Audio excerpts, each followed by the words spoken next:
En visite en Syrie, Kofi Annan serait proche de trouver un accord sur le conflit qui perdure. L'émissaire international a rencontré le président Bachar al-Assad. Les deux hommes se seraient mis d'accord sur une nouvelle approche. La communauté internationale prône une transition politique, sans précision sur le départ ou non du président. Mais la Chine et la Russie continuent de rejeter toute ingérence par une force extérieure. Depuis le début de la contestation, plus de 17 000 personnes ont péri dans les combats. Kofi Annan est ensuite arrivé en fin de journée en Iran, un allié de Damas.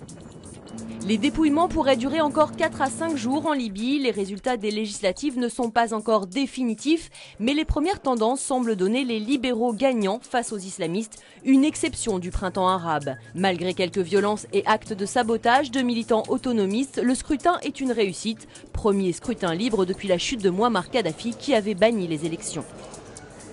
Cela fait 1 an que le Soudan du Sud est indépendant. Célébration ce lundi à Juba en présence d'invités de marque, le secrétaire général de l'ONU, Ban Ki-moon, l'Union africaine représentée par Jean Ping, grand absent le président soudanais Omar el-Béchir. Les tensions restent vives entre les deux pays, notamment dans les zones pétrolières, frontalières, où les combats font rage.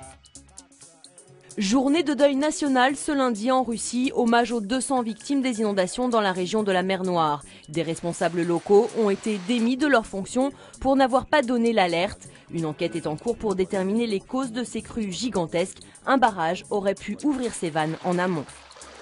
Instant historique et symbolique en Birmanie, Aung San Suu Kyi a siégé ce lundi pour la première fois au Parlement.